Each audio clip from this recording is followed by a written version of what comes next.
तो हाय 10th class, कैसे हो आप सब लोग। तो चलो अब हम ये स्टार्ट करते हैं। तो सबसे पहले जो मेरी ये वीडियो देख रहा है मैं उनका अपने इस चैनल में जर्नल में स्वागत करता हूँ। और दूसरा, ये थर्ड पार्ट है rise of nationalism in Europe का, हिस्ट्री के फर्स्ट चैप्टर का थर्ड पार्ट है। इससे पहले 2 पार्ट बना चुका हूँ मैं, जिसमें मैंने बहुत इंपॉर्टेंट क्वेश्चन बताए हैं, 5-5, 3-3 और 1-1 नंबर के। तो वो जाके देखो पहले, डिस्क्रिप्शन में आपको लिंक मिल जाएगी। ठीक है, तो अब हम स्टार्ट करते हैं ये पार्ट। तो इस पार्ट को स्टार्ट करने से पहले हम ये जान लें कि हम इस पार्ट में पढ़ेंगे क्या। हम इस पार्ट में कई सारी चीज़ें पढ़ेंगे। हम इस पार्ट में हैब्सबर्ग एम्पायर के बारे में पढ़ेंगे, और फिर हम इस पार्ट में पढ़ेंगे what do you mean by serves, और इंडस्ट्रियलाइजेशन कब स्टार्ट हुआ था यूरोप में, और कौन सा सोशल ग्रुप इमर्ज हुआ था इंडस्ट्रियल रेवोल्यूशन के बाद। और हम लिबरलिज्म की मीनिंग पढ़ेंगे कि, और हम इसको 4 पार्ट में पढ़ेंगे कि ये न्यू मिडिल क्लास के लिए किस लिए शुरू हुई थी, पॉलिटिकली ये किस लिए शुरू होती है, फ्रेंच रेवोल्यूशन के लोगों के लिए ये किस लिए शुरू हुई थी, और इकोनॉमिक्स पे के लिए इसका मतलब क्या है। ठीक है, और लिबरलिज्म की मीनिंग पढ़ने के बाद हम एक और इम्पोर्टेंट चीज़ पढ़ेंगे, ज़ोलवरीन। ज़ोलवरीन 3 नंबर और 1 नंबर दोनों में आ सकता है, और हैब्सबर्ग एम्पायर 5 नंबर, और लिबरलिज्म 3 और 5 दोनों में आ सकता है। और उसके बाद हम ज़ोलवरीन के बाद क्या पढ़ेंगे, ज़ोलवरीन के बाद पढ़ेंगे हम वियना ट्रीटी के बारे में, 5 नंबर में ये आ सकता है। और क्या आखिरी टॉपिक इस पार्ट का हम क्या है, जुस्सिप्पे मैज़ीनी के बारे में पढ़ना है। तो जुस्सिप्पे मैज़ीनी के बारे में हम अच्छे से पढ़ेंगे, और वो 5 नंबर में आ सकता है, 3 नंबर में भी आ सकता है। ठीक है, तो चलो हम ये अपना ये पार्ट स्टार्ट करते हैं। तो सबसे पहले हमारा टॉपिक क्या उठता है इस पार्ट में, the making of A nationalism in Europe. Europe में नेशनलिज्म कैसे बना, क्या हुआ, उन सब के बारे में पढ़ेंगे। तो देखते हैं हम क्या है इसमें। तो देखो, यहाँ से यहाँ तक कुछ ज़्यादा इम्पोर्टेंट चीज़ नहीं है। उसके बाद आती है इम्पोर्टेंट चीज़, हैब्सबर्ग एम्पायर। तो आप एक बार ये यहाँ से यहाँ तक रीड कर लेना।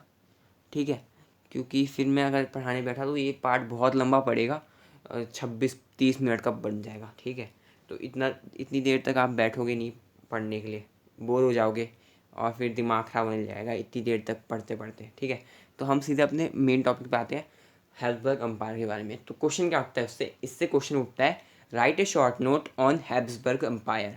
हैब्सबर्ग एम्पायर के बारे में एक शॉर्ट नोट लिखो, 3 नंबर 5 नंबर दोनों में आ सकता है ये क्वेश्चन। तो इसको ढंग से पढ़ना।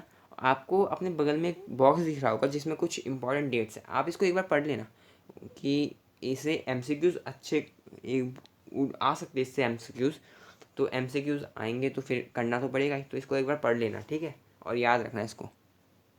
तो हम अपना क्वेश्चन पढ़ते हैं, write a short note on Habsburg empire. तो उसके बारे में पढ़ते हैं। तो Habsburg empire that ruled over Austria Hungary for example was a patchwork of many different region and peoples. It included Alpine region, Tyrol, Austria, Sudetenland, as well as a Bohemia, where the aristocracy was predominantly German speaking. तो Habsburg empire जो किसके ऊपर rule करता है, Austria Hungary. वो एक patchwork था कई सारे डिफरेंट रीजन और वहाँ के लोगों का, और इसने अपने अंदर अल्पाइन रीजन को भी इंक्लूड कर रखा था। वहाँ जैसे कि अल्पाइन रीजन में कौन कौन जगह है, टायरोल है, ऑस्ट्रिया है, सुडेंटनलैंड है, बोहेमिया भी है। जहाँ पे बोहेमिया में, जहाँ वहाँ वहाँ बोहेमिया में वहाँ की जो एरिस्टोक्रेसी है, वहाँ के जो लोग हैं, वहाँ पे जर्मन लैंग्वेज बोलते ज़्यादातर। ठीक है, जर्मन लैंग्वेज बोलते हैं। It also included Italian speaking provinces Lombardy and Venetia. इसने अपने अंदर इटालियन स्पीकिंग प्रोविंसेस भी इंक्लूड कर रखे हैं, Lombardy and Venetia. In Hungary, half of population spoke Magyar. In Galicia, the aristocracy spoke Polish. Beside these 3 dominant groups, there also live within the boundaries of empire a mass of subject of a peasant people. तो देखो, Hungary में आधी population कौन सी language बोलती है, Magyar. और ये बस अगर क्वेश्चन पूछे तो ये यहाँ से जो ये चीज़ है, बाकी का वो मत लिखना, ये जो मैंने काटा है। फिर मैग्यार, हंगरी में आधी पॉपुलेशन मैग्यार बोलती है, और in Galicia aristocracy spoke Polish language. ठीक है, और beside these 3 dominant group there also live within the boundaries of the empire a mass of subject of peasant people. तो ये जो 3 डोमिनेंट ग्रुप के बारे में हमने पढ़ा, इसके अलावा भी कई सारे पीजेंट पीपल वो हैब्सबर्ग एम्पायर की बाउंड्रीज में रहते थे। तो वो कौन कौन थे, बोहेमियंस थे, सोल्वैक्स थे, सोल्वीन्स थे, क्रोट्स थे, रूमन्स थे, बस। ठीक है, तो ये अगर क्वेश्चन आए तो ये कहाँ पे रहते हैं वो मत लिखना, वो कहाँ पे थे, वो क्या बोलते हैं हैज़ोग एम्पायर के ये जो पीसन पीपल है, ये मत लिखना। खाली ये लिख देना कौन कौन थे, बोहेमियंस, सोलवैक्स, सोल्वीन्स, क्रोट्स, रोमन्स, ठीक है, बस इतना लिखना। तो ये क्वेश्चन 3-5 नंबर में आ सकता है। क्वेश्चन अगर आप साइड में लिख लेना पेंसिल से, write a short note on हैज़ोग एम्पायर, उसका आंसर यहाँ से यहाँ तक है, ठीक है। और ये हैज़ोग एम्पायर बहुत इंपॉर्टेंट है, अच्छे से पढ़ना।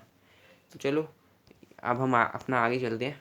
1 नंबर का क्वेश्चन मैंने बताया था ना, what do you mean by serfs, अब हम उसके बारे में पढ़ेंगे। तो हम ये पूरा रीड कर लेते हैं। The aristocracy and the new middle class. Socially, politically, a landed aristocracy was the dominant class on the continent. जो सोशली और पॉलिटिकली जो एरिस्टोक्रेसी है, जिनके पास लैंड है, वो डोमिनेंट क्लास है इस कॉन्टिनेंट में। The members of this class were united by a common way of life that cut across regional division. They owned estates in the countryside and also town houses. तो जो member है इस class के वो United हो रखे हैं एक वे ऑफ लाइफ के द्वारा और रीजनल डिवीजन के द्वारा। और दे ओन्ड स्टेट्स, वो स्टेट्स ओन करते हैं कंट्री साइड में, और टाउन हाउसेस भी ओन करते हैं, ठीक है। They spoke French for purpose of diplomacy in high society, diplomacy के लिए वो फ्रेंच लैंग्वेज स्पोक करते हैं इन हाई सोसाइटी में। Their families were often connected by ties of marriage. This powerful aristocracy was however numerically a small group. The majority of the population was made up of the peasantry. तो जो इसकी majority बन रखी है इस population की, वो किससे बन रखी है, पीजेंट्री से। पीजेंट है ज़्यादातर लोग। To the west, the bulk of land was farmed by tenants and small owners, while in eastern and central Europe, the part of a landholding was characterized by vast estates which were cultivated by serfs. तो serfs क्या थे, वो क्या बोलते हैं, central Europe में जो pattern holding है वो वहाँ पे जो वेस्ट स्टेट्स में जो कल्टीवेशन करते हैं वो सर्फ्स होते हैं, ठीक है। सर्फ्स के बारे में पढ़ लिया, what do you mean by serfs. तो चलो आगे चलते हैं अपना आगे। अब 1-2 इंपॉर्टेंट क्वेश्चन आते हैं 1-1 नंबर के। इंडस्ट्रियलाइजेशन यूरोप में कब स्टार्ट हुई और कौन सा सोशल ग्रुप है इंडस्ट्रियल रेवोल्यूशन के बाद। तो सबसे पहले यूरोप में इंडस्ट्रियलाइजेशन के देख लेते हैं। Industrialisation began in England in the second half of 18th century. कब स्टार्ट हुई, second half of 18th century, यानी कि 1740 to 1760, ठीक है। सेकेंड हाफ ऑफ वो 18th सेंचुरी क्या होगा, 1740 to 1760। तो तब स्टार्ट हुई यूरोप में इंडस्ट्रियलाइजेशन। और फिर कौन से नए ग्रुप आए, तो but in France and the parts of Germany states curb only during the 19th century. लेकिन फ्रांस और जर्मनी में कब हुई, ड्यूरिंग 19th सेंचुरी। अब बारी आती है कि कौन सा न्यू मिडिल क्लास आए, तो देखते हैं। In its wake new social group came into being, working class population and a new middle class made up of industrialist, businessman और प्रोफेशनल्स। तो ये लोग आए इंडस्ट्रियल रेवोल्यूशन के बाद 1 नंबर का। तो हमने यहाँ से 1-1 नंबर के 2 क्वेश्चन पढ़ लिए बस। अब हम आगे चलते हैं अपना दूसरा चीज टॉपिक पढ़ने के लिए, मीनिंग ऑफ अ लिबरलिज्म। तो मैं बताया था ये 5 और 3 नंबर दोनों में आ सकता है, तो इसको ढंग से पढ़ते हैं। तो क्वेश्चन लिख लो साइड में, what is the meaning of a liberalism. Okay, तो चलो स्टार्ट करते हैं। The term liberalism derives from Latin root liber meaning free. For the new middle class liberalism stood for freedom for the individual, equality of all before the law. तो जो liberalism है वो एक Latin word Libre से निकला है, जिसका मतलब क्या है, फ्री। और जो न्यू मिडिल क्लास है उनके लिए लिबरलिज्म का मीनिंग क्या, किस लिए खड़ा होता है, फ्रीडम के लिए, फ्रीडम फॉर द इंडिविजुअल, ठीक है। और equality of all before the law, सब इक्वालिटी बिफोर द लॉ के लिए ये न्यू मिडिल क्लास के लिए इसलिए खड़ा होता है। और politically it emphasise the concept of government by consent. तो पॉलिटिकली ये क्या इन्फेस करता है, कंसेप्ट गवर्नमेंट बाय कंसेंट का कॉन्सेप्ट इन्फेस करता है ये। और जो फ्रेंच रेवोल्यूशन था वहाँ पर लिबरलिज्म किस लिए स्टूड हुआ था, the end of autocracy, clerical privileges, a constitution and representative government through parliament, इसके लिए स्टूड हुआ था वहाँ क्या बोलते हैं लिबरलिज्म फ्रेंच रेवोल्यूशन के दौरान। किस लिए, ऑटोक्रेसी का एंड, क्लैरिकल प्रिविलेजेस का एंड, यानी कि जो जब बर्थ प्रिविलेजेस मिलते हैं, जो बर्थ पे जो प्रिविलेजेस मिलते हैं कुछ एक पर्टिकुलर ग्रुप को, वो एंड हुआ। और क्या एंड हुआ? और क्या हुआ कि कॉन्स्टिट्यूशन बने रिप्रेजेंटेटिव थ्रू पार्लियामेंट के थ्रू एक कॉन्स्टिट्यूशन बने। ठीक है, तो चलो, और ये क्या बोलते हैं, फ्रेंच रेवोल्यूशन का भी पढ़ लिया, और इकोनॉमिक बच रहा अभी, और क्या बोलते हैं, न्यू मिडिल क्लास की मीनिंग भी पढ़ ली, और पॉलिटिकली भी पढ़ ली। अब बात आती है इकोनॉमिकली। तो देखो, यहाँ से यहाँ तक कुछ इम्पॉर्टेंट चीज़ नहीं है, आप इसको एक बार पढ़ लेना। और एक वर्ड उठता है यहाँ से यहाँ तक, खाली एक वर्ड उठता है, सफरेज। तो सफरेज की मीनिंग पढ़ लेते हैं। Suffrage, the right to vote. Suffrage का मतलब होता है राइट टू वोट। ठीक है, तो चलो अब आगे चलते हैं। इकोनॉमिक फ्रंट पे लिबरलिज्म की मीनिंग क्या है? तो in economic sphere the liberalism stood for the freedom of market, abolition of state impose restriction on the movement of good and capital. ठीक है, समझ में आ गया लिबरलिज्म किस लिए स्टूड हुआ है इकोनॉमिकली?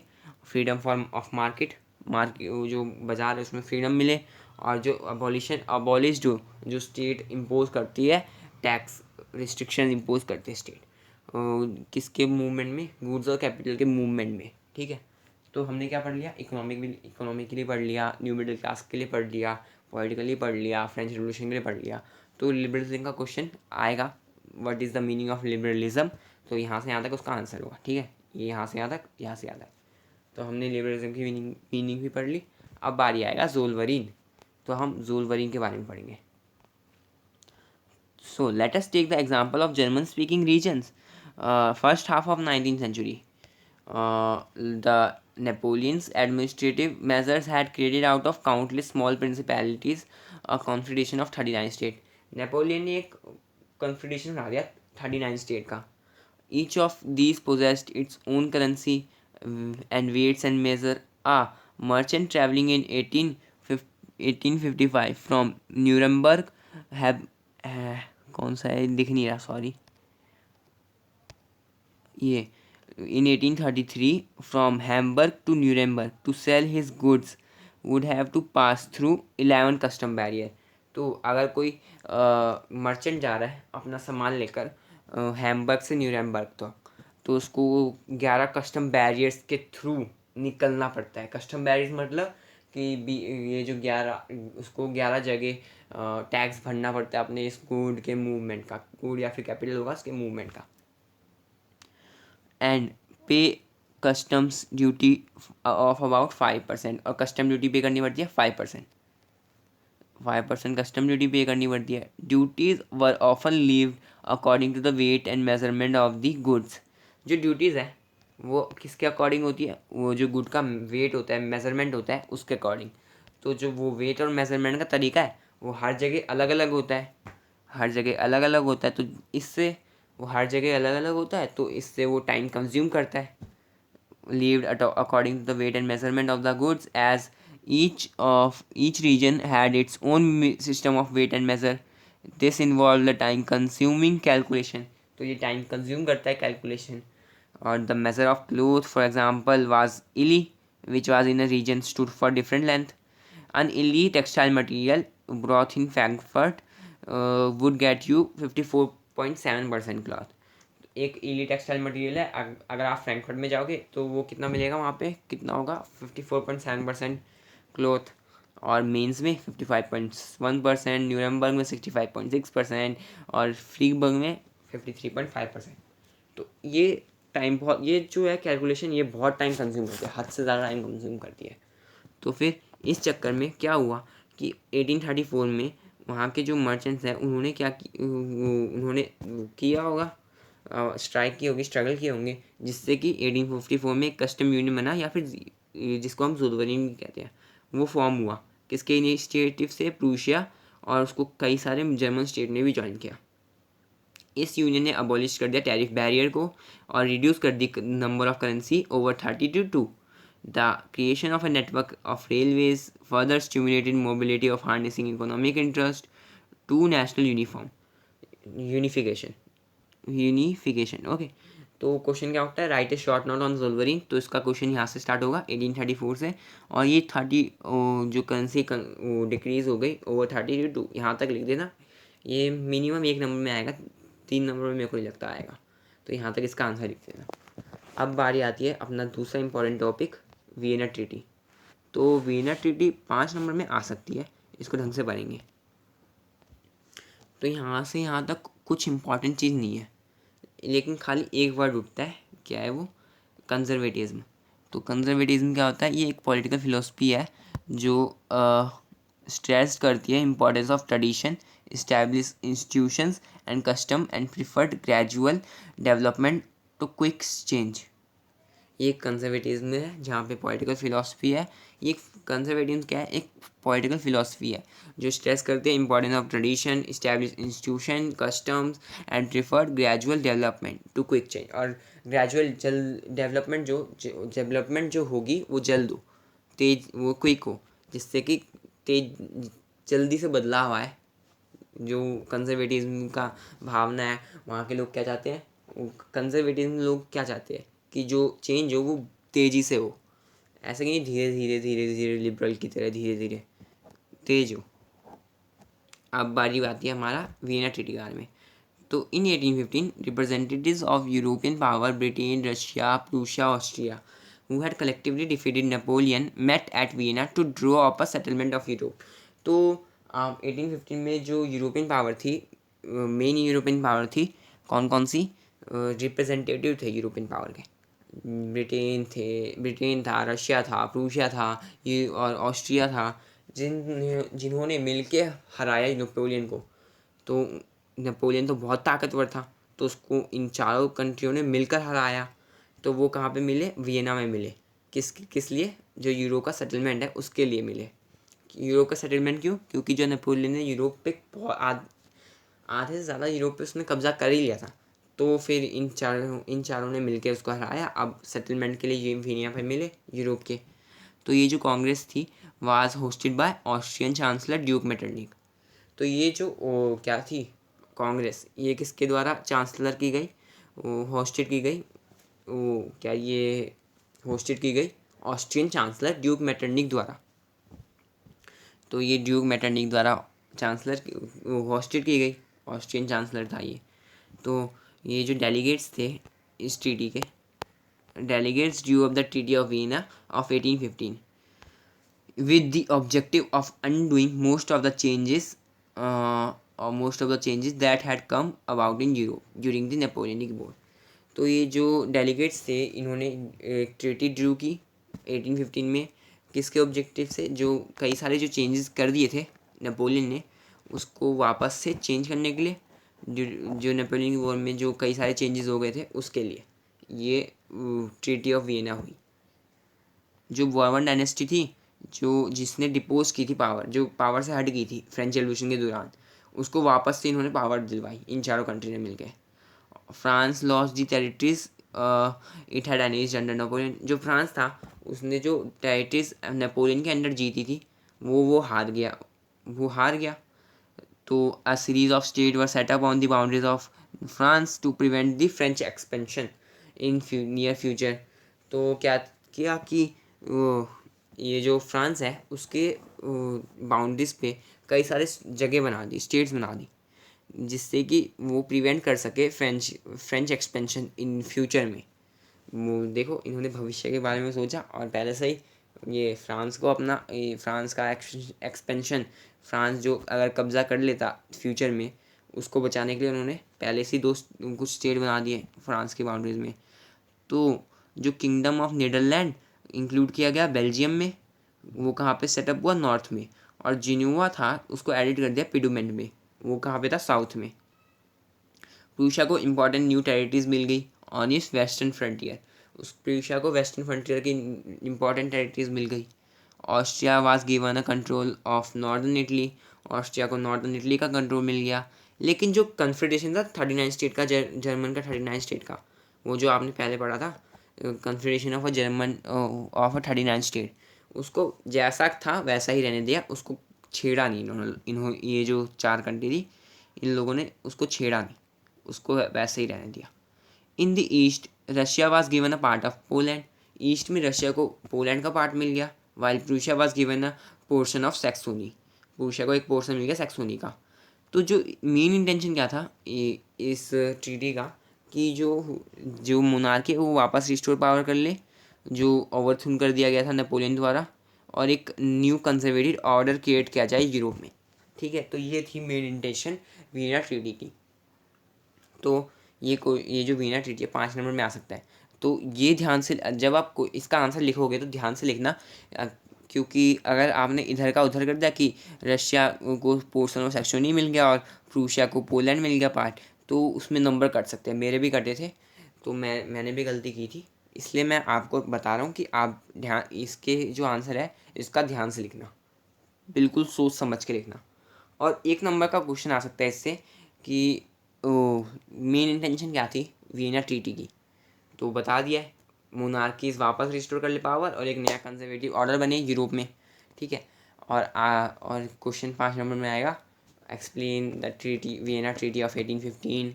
ठीक है, तो अब हम पढ़ते हैं अपना आखिरी टॉपिक इस पार्ट का, जुस्सिप्पे मैज़ीनी के बारे में।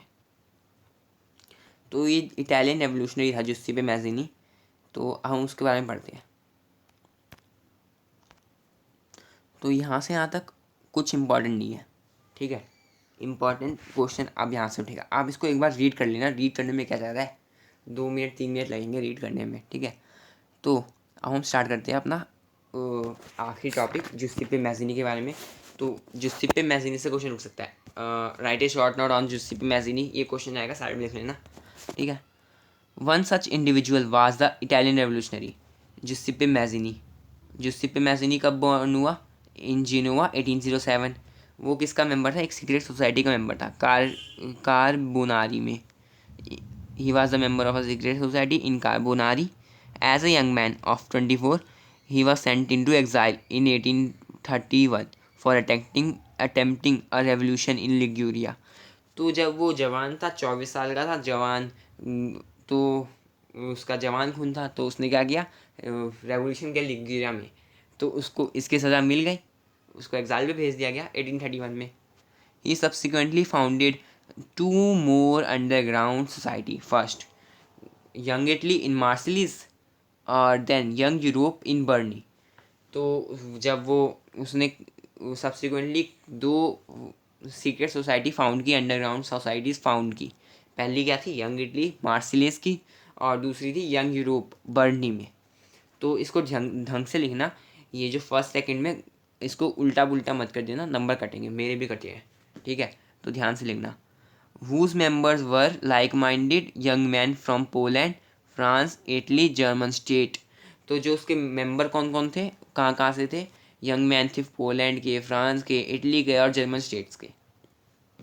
तो मैसिनी क्या बिलीव करता था, that God had intended the nation to be natural units of mankind. तो भगवान ने जो नेशन बनाया है वो सभी लोगों के लिए है समान। तो so Italy could not continue to be a patchwork of a small state and kingdom. तो जो इटली है वो पैच वर्क क्रिएट नहीं कर सकता था ऑफ स्मॉल स्टेट और किंगडम्स का, इसलिए वो इटली ये पैच वर्क क्रिएट नहीं कर सकता था, और क्या बोलते, कब्जा नहीं कर सकता था, रूल नहीं कर सकता था। तो it had to be forge into a single unified republic within a wider alliance of nation. तो इसको फोर्ज किया गया एक सिंगल यूनिफाइड रिपब्लिक बनाने के लिए, with in a wider alliance of a nation, एक वाइडर अलायंस नेशन की। तो the unification along could be the basis of unification. This unification could be the basis of Italian liberty. Following this his model, secret societies were set up in Germany, France, Switzerland and Poland. तो ये जो unification था along क्या बनाएगा, एक basis, Italian liberty का basis बनाएगा। और तो इसके जो मैज़ीनी के मॉडल से कई लोग इंस्पायर हुए और उन्होंने एक सीक्रेट सोसाइटी बनाई, कहाँ कहाँ पे, जर्मनी में, फ्रांस में, स्विट्ज़रलैंड में और पोलैंड में कई सारी सीक्रेट सोसाइटीज़ बनी। तो ये था। तो मैटरनिक ने इस बंदे को क्या बताया, Metternich described him as a most dangerous enemy of our social order. Mazzini ने इसको बताया कि ये बहुत ही डेंजरस एनिमी है हम, ये जो सोशल ऑर्डर है उसके लिए। तो 1 नंबर में क्वेश्चन उठ सकता है कि लिख देंगे, the most dangerous of enemy of our social order, ये किसने बोला, MCQs में आएगा 1 नंबर का क्वेश्चन। और या फिर लिख देंगे कि मैटरनिक लिख देंगे कि मैटरनिक ने ये जुस्तीपे मैज़नी को कैसे डिस्क्राइब किया, ठीक है। तो इसका आंसर अच्छे से लिख लेना और अच्छे से पढ़ लेना इसको। तो क्वेश्चन क्या उठेगा, ये write a short note on Giuseppe Mazzini. तो बस इतना ही था। और ये क्वेश्चन साइड में लिख लेना पेंसिल से, ठीक है। 5 नंबर में 3 नंबर में 5 नंबर में ये क्वेश्चन आ सकता है। तो बस इस पार्ट में बस इतना ही। तो मैंने इसमें कई सारे इंपॉर्टेंट क्वेश्चन बताए हैं, तो उनको अच्छे से पढ़ना और इस पार्ट को 2 बार रीड करना, जिससे कि आपको पेपर में जब जाओगे तो आपको ये दिमाग से निकल ना जाए। ये बहुत इंपॉर्टेंट है, ठीक है। सेल्फ रीडिंग बहुत इंपॉर्टेंट है, तो सेल्फ स्टडी ज़रूर करना 2 बार इस पार्ट की। तो चलो, इस वीडियो में बस इतना ही। अगर आप लोगों को ये वीडियो अच्छी लगी हो तो प्लीज़ मेरी इस वीडियो को लाइक ज़रूर करना। अगर अच्छी लगी हो तो लाइक तो करना ही पड़ेगा, करना ही चाहिए। और दूसरा, इसको ज़्यादा से ज़्यादा शेयर करो और मेरे चैनल को सब्सक्राइब करो, जस्ट लर्न को। तो बहुत हो गया प्रमोशन, तो चलो चलते हैं। अलविदा।